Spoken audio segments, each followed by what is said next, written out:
Hello and welcome to our second webinar in our editorial series of Strengthening Your Business in Uncertain Times. I have with me again today Vanessa Walker, who is the editor for Houzz Australia and Houzz New Zealand.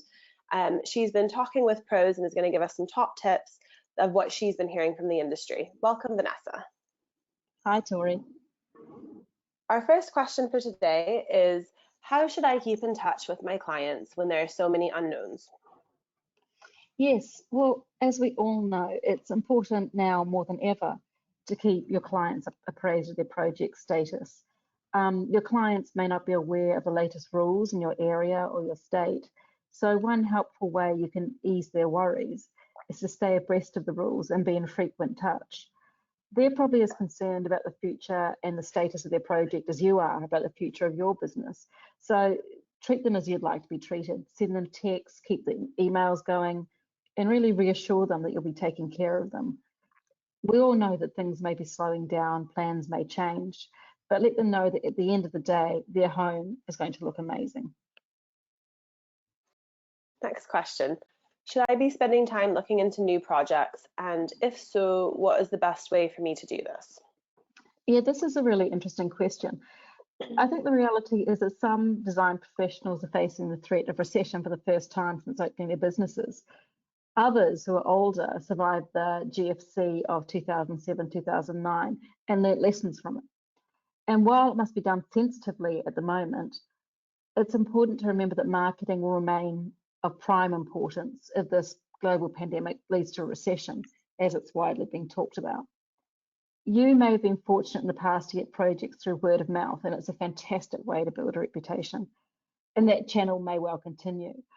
But to guard against the very real possibility that clients may be hesitant to get started, you may want to broaden your reach and shore up the amount of people that you can reach and impress.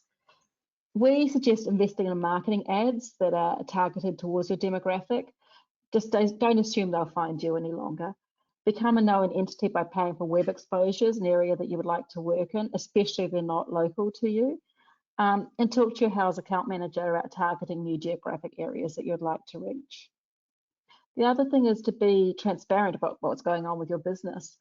While a marketing push for clients to sign up for luxury projects would be insensitive right now, another way to stay in touch would be just to share what's going on with your business, to be honest.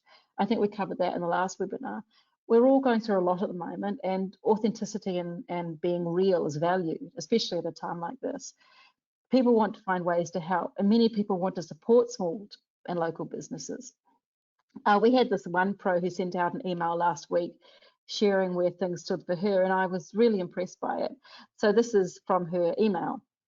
Quote, as the crisis unfolded, I was trying to figure out how to reduce my overheads and keep my wonderful team employed, she said. I decided to let my landlord know I was going to have to give notice and make our current remote setup permanent. I shared my situation with some clients as well, and they wrote back saying, we can't stop thinking about the future of your business. One even said, do you want to put up your sign back at the front of our house? It may sound crazy, but we get incredible amounts of foot traffic and many, many comments on the house. So that's clients saying, past clients saying, we want to help you. You can put up a little sign. And then the pro heard back from their landlord saying, we love you and we love having your team in our building. We'll work something out. It doesn't have to be formal. It can be open-ended. We're friends. Let's just talk. What a wonderful email for clients to receive, and what a great insight into running a business and keeping in touch. That kind of messaging is fabulous right now, just a personal touch. Yeah, that's so positive to hear. And like you're saying, it really just makes business human. I think that's kind of a takeaway a lot of us are seeing from this overall crisis, is that people are people. Yeah, behind every business is people who work hard and want it to succeed and have incredible talents. And it's just, yeah, I think it's just letting your clients know that's who you are. By keeping communication open with them, they see you as that person, not just the business front.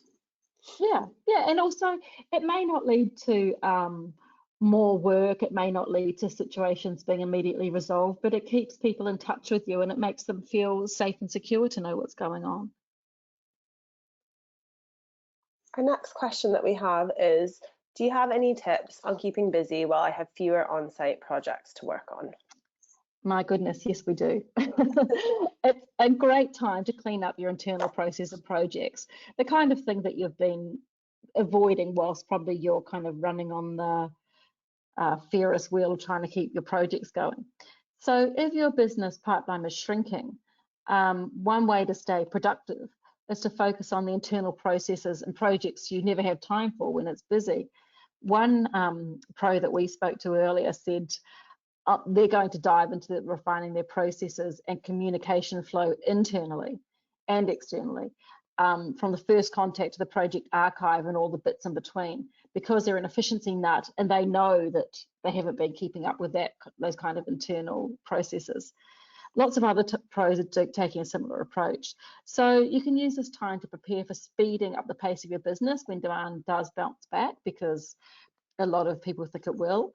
Another thing is, if you rely on a network of freelancers and you have the time, reach out to them, tell them what's going on with you, ask how their business is going, keep your network up to date. Another good thing to do is to tie up any professional loose ends. Get planning approvals if you can. You know, the interest rates are very low for mortgages at the moment. You can apply for a business loan. Yes, now is a good time, obviously, to trim overheads as much as you can.